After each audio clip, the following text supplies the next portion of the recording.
What is good and what is poppin', babies? It's your boy Imi all up in your screens again, and welcome to another study tips video.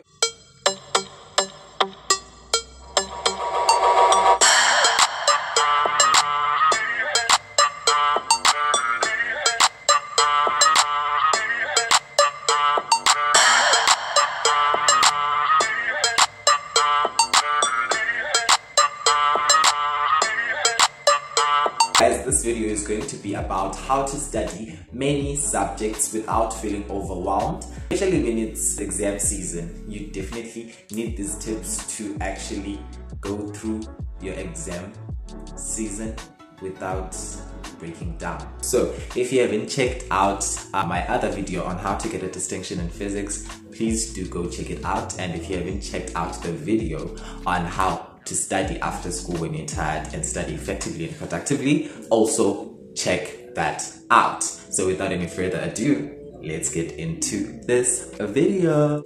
So the first tip I have for y'all is to split your subjects into groups. If you're in high school and you're taking 7 subjects, for example, you can split those subjects into 2 groups.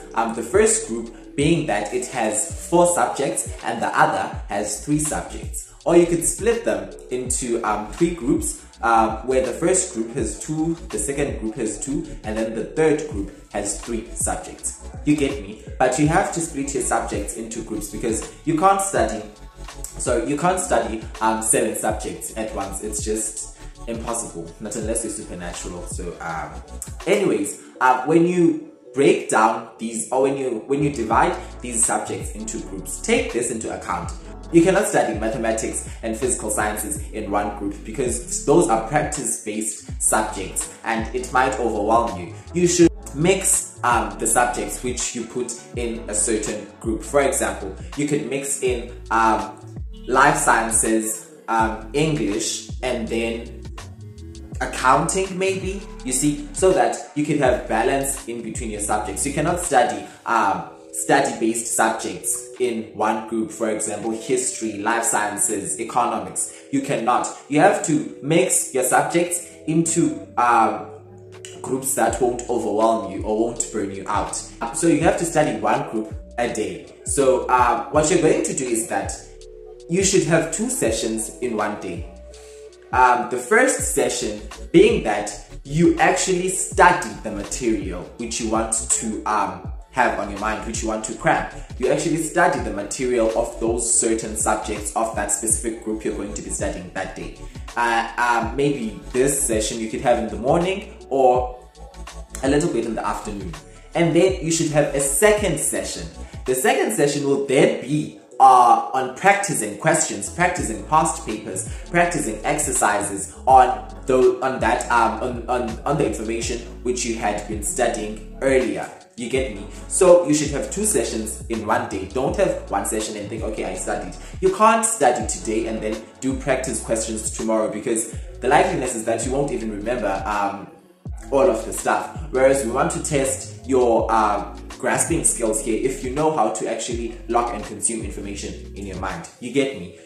So the recap of the first tip is that firstly, you need to divide your subjects into groups, and in a certain group, do not mix subjects of the same niche. You should have different subjects in a specific group. For example, you could mix in economics, mathematics, and English. You should also have 2 sessions in a day. The first session being that you study the material which you want to know, and then the second session in that day being that you practice past papers, exercises on the information which you had consumed earlier.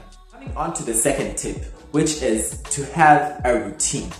Now, under this tip, you have to have a timetable. We all know that for you to actually study productively, you have to have a timetable so that you can keep track rather of the subjects which you had been studying and the subjects which you want to study. So the first thing you need to do is to discipline yourself. You might have a timetable right now and you might think that no, this timetable is not working for me. Can you come up with another study tip that doesn't include having a timetable? Come on guys, let's face it, you're not disciplined. When it's time for you to study, you just watch television or scroll on TikTok, right? Now, you have to discipline yourself, have a routine which you're going to follow daily. You have to actually discipline yourself into following that timetable, because the reason that that timetable is not working for you is because you don't want it to work for you. If you wanted that timetable to work for you, it was going to work for you. The timetable should be realistic, guys, and it should be constructed in a way that it can accommodate fallacies. For example, if you had an inconvenience, your transport ran late, you had to suddenly run errands, and now that disrupts your study timetable, you should have a certain space where you can fit those things into. You get me? For example, if I know that today I was going to study at 2 p.m. but at 2 p.m. I had to run errands, then of course I should have space to actually fit in that studying throughout this day. For example, you can sacrifice watching television for 2 hours and studying what you wanted to study earlier in the day. You get me? So your study timetable should be realistic, guys. These are the things that demotivate you to not follow your study timetable when something such as an inconvenience happens and then you lose track of the time. You get me? You should also guys,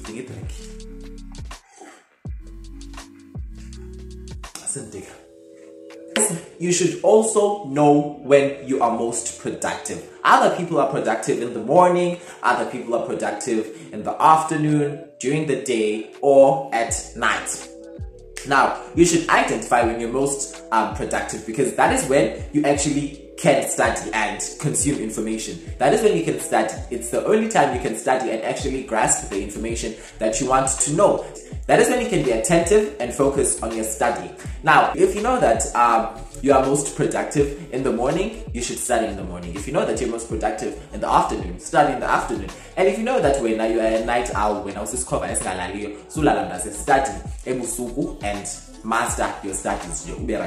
So study tip number 3 is to have techniques. Have techniques, guys. These are the things that just enhance your studying and help you to actually be motivated to study. You get it? So the first thing you could do is to have a study partner. When you have a study partner, it doesn't mean that it's necessary for you all to study together at the same space at the same time. You get me?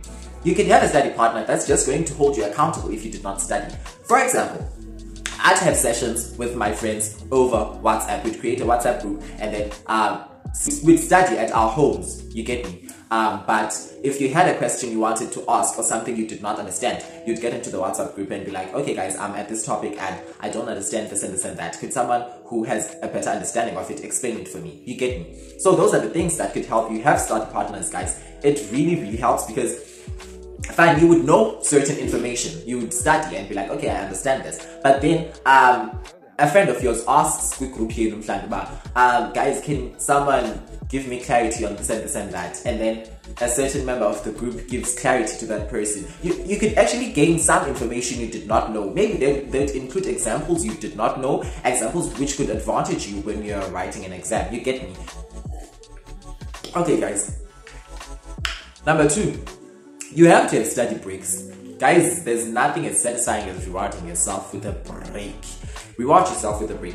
So guys, the last thing is to prioritize subjects which you find hard or subjects which you find difficult without neglecting the easier subjects, because those easier subjects you should prioritize subjects which you're struggling with, because at the end of the day, what will it help if you study English whereas you're struggling with mathematics? Do you get me? So we have reached the end of this video. Thank you so much for watching. Consider subscribing for more content like this, and if you found this video helpful, please give it a big thumbs up and turn on that post notification bell so that you do not miss any of my future uploads. And lastly, please follow me on my social media platform. It is at @Ika_Imi on Instagram. Until the next one, I am out.